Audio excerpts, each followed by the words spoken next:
Blood and Marble. Learn Spanish with the History of Rome. A podcast for learning Spanish through the incredible rise and fall of the Roman Empire. Welcome back to Blood and Marble. Learn Spanish with the History of Rome. The podcast where you improve your Spanish while uncovering the incredible history of the ancient world. In our last episode, we followed the plebeians as they took a stand against injustice. They had fought in Rome's wars, tilled its fields, and built its temples, yet they had no voice in government. Their bold decision to abandon the city, the first secession of the plebs, forced the patricians to listen. In the end, they won an important victory: the creation of the tribune of the plebs, a new office designed to protect them from abuse. But their struggle was far from over. Debt, land inequality, and social divisions still shaped daily life, and perhaps the greatest injustice of all? The laws that governed Rome weren't written down. They existed only in the minds of patrician judges, who twisted them in their favor. In today's episode, we'll uncover how the plebeians fought to change this, how their demand for justice led to the creation of Rome's first written laws, the 12 Tables. These laws would define Roman society for generations, shaping everything from family life to criminal punishment. But were they truly fair? Did they protect the weak, or simply preserve the power of the elite? Let's begin with the story of a tense morning for a plebeian farmer named Marco, in the Roman Forum. La historia de Marco. El sol de la mañana brilla sobre el foro romano. La plaza está llena de gente.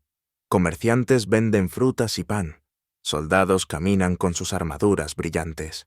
Pero en un rincón del foro hay un grupo de personas reunidas en silencio. Están mirando un juicio. En el centro, un hombre de rostro cansado y manos duras está de pie. Es Marco, un campesino plebeyo. Su túnica está sucia de tierra y sus sandalias están gastadas. Marco está nervioso. Hoy decidirán su destino. Frente a él, sentado en un banco de mármol, hay un juez patricio. Viste una toga blanca con una franja púrpura. A su lado, un hombre rico, un terrateniente patricio, habla con seguridad. Es su acusador. «Este hombre me debe dinero», dice el patricio con voz fuerte. «Hace meses le presté 20 denarios, pero ahora se niega a pagar». Marco siente un nudo en el estómago. No es cierto. Él no se niega a pagar. Ha trabajado duro en sus campos, pero la última cosecha fue mala. No tiene suficiente dinero, solo necesita más tiempo. «Señor», dice Marco con voz temblorosa, «yo quiero pagar, pero la cosecha fue mala. Tengo 3 hijos pequeños. Mi esposa está enferma. Por favor, solo necesito más tiempo». El juez levanta una mano. «Silencio», ordena. Se gira hacia el patricio y pregunta, «¿Qué dice la ley?» El patricio sonríe. «La ley dice que si un hombre no puede pagar su deuda, su cuerpo es el pago». El juez asiente. «Así es, Marco. Como no puedes pagar, ahora serás esclavo de este hombre». El corazón de Marco se detiene. La multitud murmura, pero nadie puede hacer nada. Marco quiere gritar, protestar, preguntar dónde está escrita esa ley, pero no hay respuesta. No hay documentos, no hay reglas claras. Solo hay el poder de los patricios y la ignorancia de los plebeyos. 2 esclavos agarran los brazos de Marco y lo arrastran. Su destino está decidido. Mientras la multitud se dispersa, un joven observa en silencio. Es un plebeyo como Marco, pero hoy ha aprendido algo importante. Sin leyes escritas, nadie está seguro. Y así, en los corazones de los plebeyos, nace una nueva idea. Las leyes deben ser para todos, no solo para los ricos. Las leyes secretas. En la antigua Roma, la justicia no era igual para todos. Las leyes existían, sí, pero no estaban escritas. Solo los patricios las conocían porque se transmitían de forma oral, de generación en generación. Se aprendían en secreto, en las casas de las familias nobles, lejos de la vista de los plebeyos. En cambio, el pueblo vivía con miedo y confusión. Si un plebeyo tenía un problema legal, No podía saber si había una ley que lo protegía. No podía defenderse. Todo dependía de la palabra del juez, que casi siempre era un patricio. Y los jueces, por supuesto, favorecían a los suyos. En Roma, la ley estaba dividida en dos partes, que tenían nombres en latín. La primera se llamaba fas, y era la ley sagrada, dictada por los dioses. La segunda se llamaba ius, y era la ley civil, que regulaba los problemas entre ciudadanos. Ambas estaban controladas por los patricios. Para ellos, la justicia no era solo una cuestión legal, sino también religiosa. Los sacerdotes más importantes, los pontífices, eran los únicos que sabían cómo aplicar la ley correctamente. Solo ellos podían decidir las fechas de los juicios, las normas que se debían seguir y los castigos que correspondían. Para los plebeyos, esto significaba una cosa: los patricios tenían el poder absoluto sobre la justicia. Tomemos el caso de los deudores. Muchos plebeyos, pequeños campesinos o artesanos, dependían de préstamos, es decir, dinero que recibían de un patricio con la promesa de devolverlo más tarde. Pero si tenían una mala cosecha o si el negocio no iba bien, se atrasaban en los pagos. Sin leyes claras, un juez podía decidir que el plebeyo debía pagar no solo la deuda original, sino también intereses enormes, o incluso entregar sus tierras como pago. Y si no tenía nada más que dar, la solución era todavía peor: convertirse en esclavo del acreedor. Así funcionaba el sistema de esclavitud por deudas, que en latín se llamaba nexum. La injusticia también se veía en los tribunales cuando había disputas por tierras. Roma crecía y con cada victoria militar se ganaban nuevos territorios. En teoría, estas tierras debían ser repartidas entre los ciudadanos.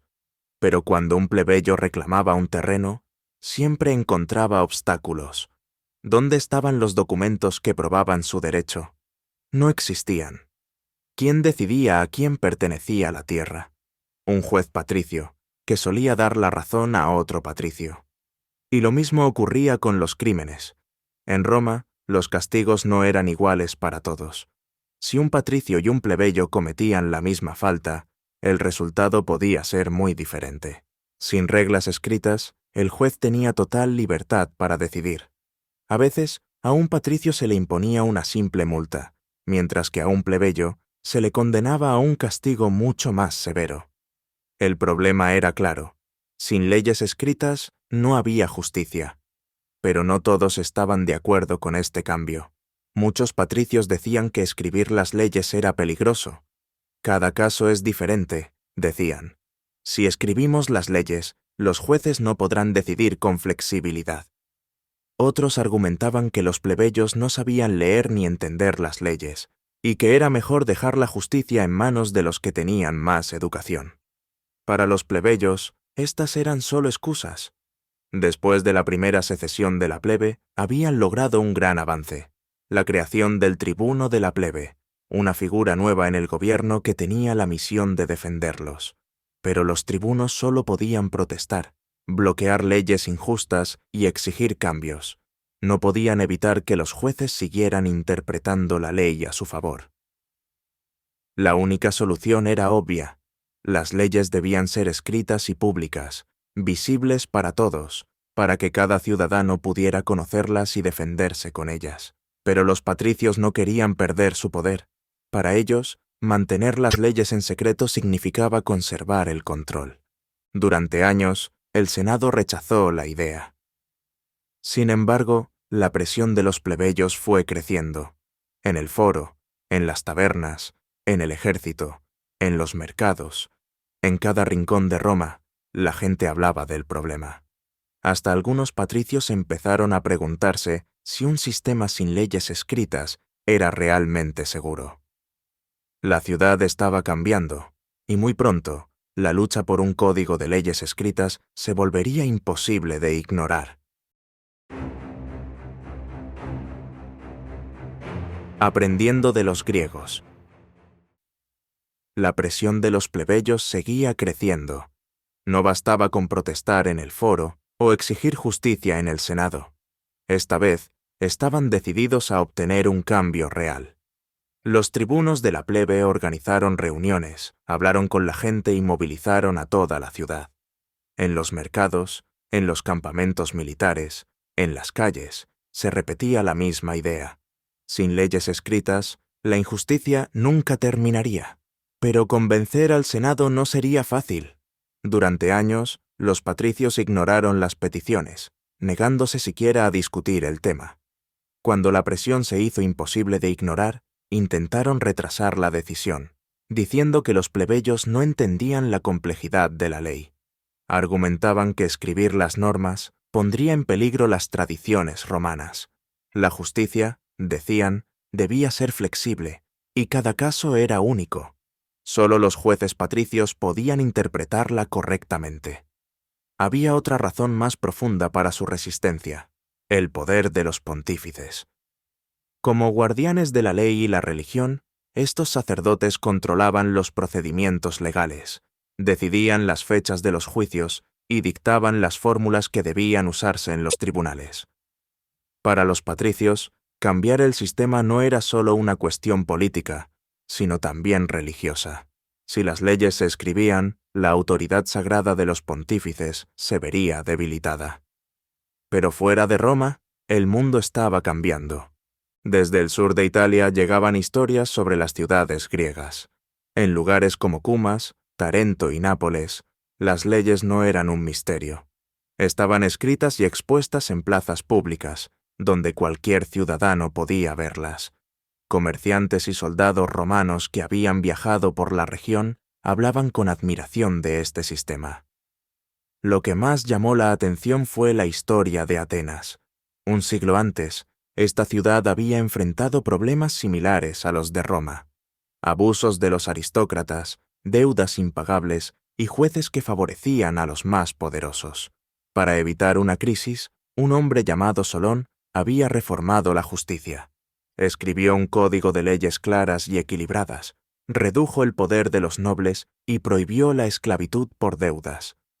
Gracias a sus reformas, Atenas logró evitar una guerra civil. Los plebeyos usaron estos ejemplos para reforzar su lucha. Si los griegos pueden escribir sus leyes, ¿por qué nosotros no?, preguntaban en las asambleas. Los tribunos insistían en que Roma debía aprender de otras ciudades y adaptarse para seguir siendo fuerte. El tema ya no era solo una petición de los plebeyos, sino una cuestión de prestigio para Roma. Y poco a poco, algunos patricios comenzaron a dudar.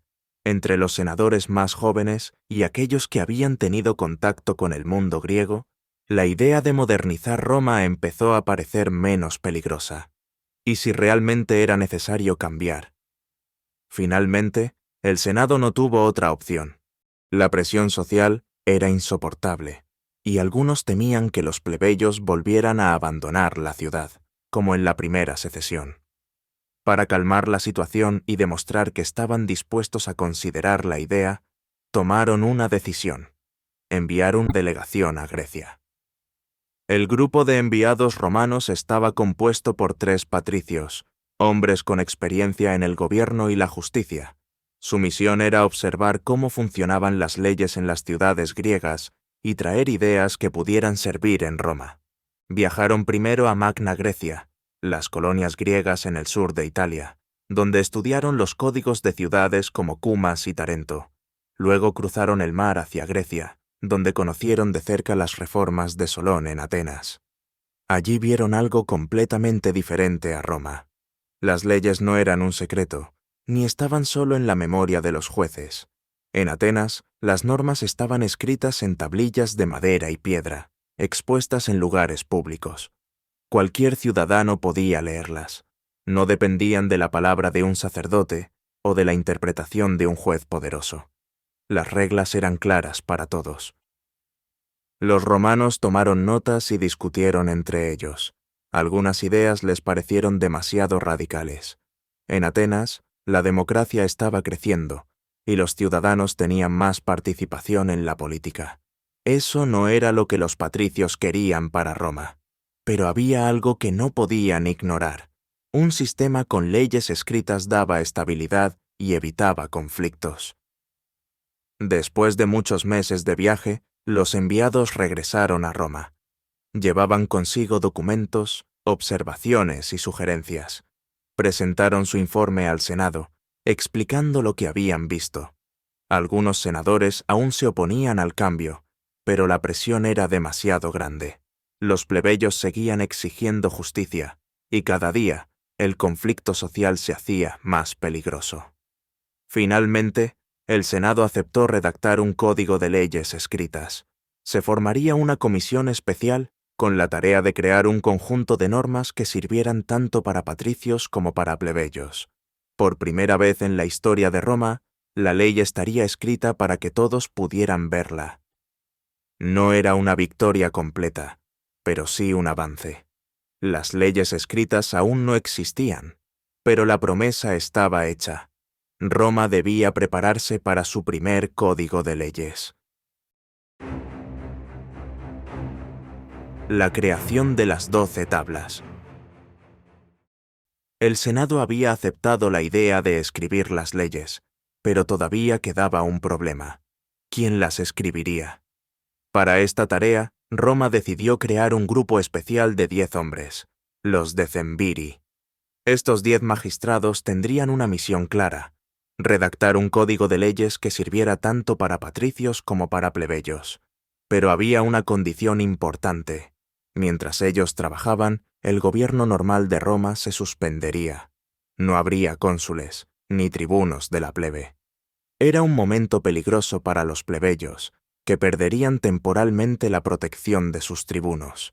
Durante un año, los Decemviri tendrían todo el poder en Roma. La elección de estos hombres fue un momento clave. Todos eran patricios, seleccionados entre las familias más influyentes de Roma. Al principio, los plebeyos no protestaron demasiado. Aunque querían representación, lo más importante para ellos era que las leyes se escribieran. Por primera vez, plebeyos y patricios tenían esperanza en el mismo proyecto. Los Decemviri no querían inventar leyes completamente nuevas. Su trabajo era organizar y escribir las reglas que ya existían en la sociedad romana. Hasta ese momento, las normas se basaban en costumbres antiguas que se transmitían de forma oral. Ahora era el momento de ponerlas por escrito y hacerlo de una manera que todos pudieran entender y recordar. Para asegurarse de que las leyes fueran justas, los Decemviri estudiaron muchas fuentes. Examinaron las tradiciones romanas, consultaron sacerdotes y hablaron con jueces experimentados. Pero también miraron fuera de Roma. Tomaron ideas de Grecia, especialmente de las reformas de Solón en Atenas. Sin embargo, el trabajo no fue fácil. Cada ley que proponían generaba debate. Algunos querían conservar las antiguas costumbres sin cambios. Otros querían una reforma más profunda. ¿Cómo crear leyes que respetaran la tradición pero también ofrecieran justicia para los plebeyos? Los Decemviri pasaron meses escribiendo, borrando, discutiendo y revisando cada norma. Para ayudar a que la gente recordara las leyes, las escribieron con un ritmo especial, casi como poemas. Finalmente, su trabajo estuvo listo: las primeras 10 tablas de la ley romana. El día de la presentación llegó. Las leyes fueron grabadas en 10 grandes tablillas de bronce y colocadas en el foro romano, elevadas sobre columnas para que todos pudieran verlas. Por primera vez en la historia de Roma, las leyes estaban a la vista de todos.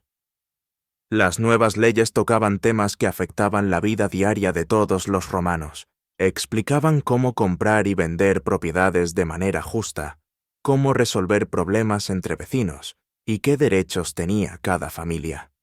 Establecían reglas claras sobre el matrimonio y la herencia. También, por primera vez, definían cómo debían ser los juicios y aseguraban que todas las personas tuvieran la oportunidad de defenderse. El pueblo reaccionó con entusiasmo. Por primera vez, las reglas estaban al alcance de todos. Ya no dependían de la memoria de un juez patricio ni de la voluntad de los sacerdotes. Las 12 tablas estaban cambiando Roma. Pero pronto se dieron cuenta de algo. Faltaban leyes importantes. Algunos temas, como los conflictos entre clases sociales y la protección contra abusos, no estaban bien definidos. Para completar el trabajo, se eligió un nuevo grupo de decemviri. Durante otro año más, el gobierno normal siguió suspendido, y estos 10 hombres trabajaron en 2 tablas adicionales. Las últimas 2 tablas abordaron algunos problemas pendientes. Se aclararon detalles sobre los derechos de los plebeyos y se añadieron reglas más estrictas sobre juicios y castigos.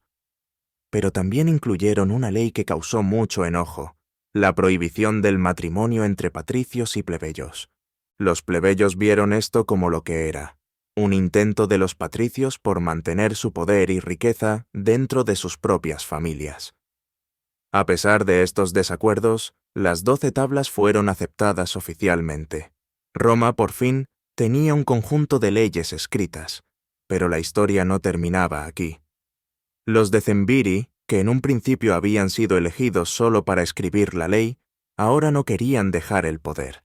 El pueblo empezaba a preguntarse: ¿realmente entregarían el control de Roma? La lucha por la justicia aún no había terminado. El final de los decemviri. Cuando los decemviri fueron elegidos, su misión era clara: escribir las leyes y luego devolver el poder al gobierno republicano. Pero una vez que terminaron su tarea, no renunciaron. En lugar de restaurar a los cónsules y los tribunos de la plebe, los decemviri mantuvieron el control absoluto de Roma. No había oposición, no había cónsules, no había tribunos de la plebe, no había justicia. Al principio, algunos pensaron que los decemviri solo necesitaban más tiempo para organizar el nuevo sistema legal. Pero pronto quedó claro que no tenían intención de renunciar al poder. Los 10 hombres gobernaban con mano dura. Utilizaban soldados para silenciar a quienes los criticaban. En los tribunales, los jueces decemviri siempre fallaban a favor de los patricios y castigaban con dureza a los plebeyos. Las leyes que debían traer justicia se habían convertido en herramientas de opresión. Roma ya no era una república, era una dictadura. Pero el pueblo tenía esperanza. Pensaban que cuando terminara el segundo mandato de los decemviri, todo volvería a la normalidad. Solo tenían que esperar. Sin embargo, llegó el final del año y los decemviri no abandonaron el poder. Ahora quedaba claro: Roma estaba en peligro. Y como había pasado tantas veces en la historia de Roma, la tiranía mostró su verdadero rostro a través de una tragedia personal. El líder de los decemviri, Apio Claudio, era el más ambicioso y corrupto de todos. Su deseo de poder creció cada día, pero su mayor crimen no fue político, sino personal. En Roma vivía una joven plebeya llamada Verginia. Su padre, Virginius, era un soldado respetado. Ella estaba comprometida con un joven plebeyo y tenía un futuro prometedor. Pero Apio Claudio la quería para sí mismo. Sabía que, como plebeya, él no podía casarse con ella legalmente, pero tenía poder absoluto, así que decidió usar la ley para robarla. Apio ordenó a uno de sus aliados declarar en el tribunal que Verginia no era una mujer libre, sino una esclava. Según la nueva ley, si un ciudadano romano decía que una persona era su esclavo, esa persona debía demostrar su libertad en un juicio. Pero como los decemviri controlaban los tribunales, no había posibilidad de justicia. Cuando Virginius, su padre, escuchó la noticia, corrió desde el campo de batallas hasta Roma. Llegó justo a tiempo para ver a su hija de pie en el foro, temblando, rodeada por los guardias de Apio. El juicio fue una mentira total. Appius, actuando como juez, falló a favor de su propio aliado. Ordenó que Verginia fuera entregada como esclava. El foro estaba lleno de gente. Todos sabían que era una injusticia. Todos vieron cómo las leyes escritas, que debían proteger al pueblo, ahora se usaban para destruir vidas inocentes. Pero nadie podía detener a los decemviri. Virginius miró a su hija. Sabía que, si iba con los hombres de Appius, su destino sería peor que la muerte. No había escapatoria. Entonces, Tomó su daga y la hundió en el corazón de Virginia. «Prefiero verte muerta que deshonrada», dijo con voz quebrada. El foro quedó en silencio absoluto. La gente miraba horrorizada, recordando la historia de Lucrecia y cómo su muerte había terminado con la monarquía años atrás. Los hombres apretaban los puños con rabia contenida. De repente, el silencio se rompió con gritos de furia. El asesinato de Virginia fue demasiado. El pueblo no podía soportar más. Las calles de Roma se llenaron de gritos de rabia. El padre de Virginia, con la sangre de su hija en las manos, levantó su arma y gritó: «¡Romano! ¡Mira lo que hacen tus líderes! ¡Mira la justicia de los decemviri!». La revuelta comenzó inmediatamente. Los plebeyos se negaron a trabajar. En los campamentos militares, los soldados, conmovidos por la muerte de la hija de uno de sus compañeros, se rebelaron contra sus oficiales. Uno por uno, los ejércitos abandonaron sus puestos y marcharon hacia Roma. La ira fue tan grande que el pueblo repitió lo que había hecho en el pasado, una segunda secesión de la plebe. Miles de ciudadanos dejaron Roma y se refugiaron en el Monte Aventino, igual que años atrás. La ciudad quedó paralizada. Sin plebeyos, Roma no podía funcionar. El Senado, que hasta ese momento había tolerado a los decemviri, se dio cuenta de que Roma estaba al borde del colapso. Ya no había más excusas. Los decemviri debían caer.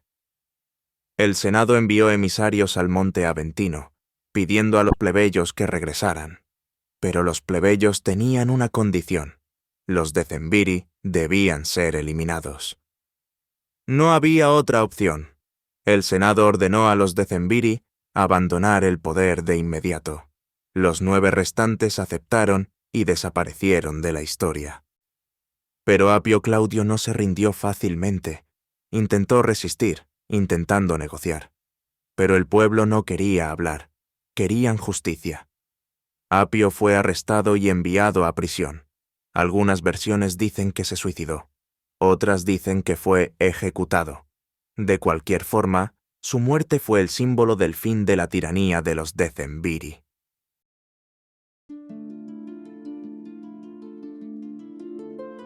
Hoy hemos hablado de cómo los plebeyos lucharon por tener leyes escritas en Roma. Al principio, solo los patricios conocían la ley y usaban su poder para controlar a los más débiles. Sin reglas claras, los plebeyos no tenían protección ni justicia, pero todo cambió cuando exigieron un cambio. Con la presión del pueblo y el ejemplo de otras ciudades, Roma escribió sus primeras leyes, las 12 tablas. No eran perfectas, pero fueron un gran avance. Sin embargo, los decemviri usaron su poder para gobernar de manera injusta. El caso de Virginia mostró hasta dónde podían llegar. El pueblo no lo aceptó y se rebeló, logrando el final de la dictadura. Esta historia nos enseña algo importante. La justicia no depende solo de las leyes, sino de quien las usa y de la lucha por hacerlas cumplir. Gracias por escuchar. Nos vemos en el próximo episodio.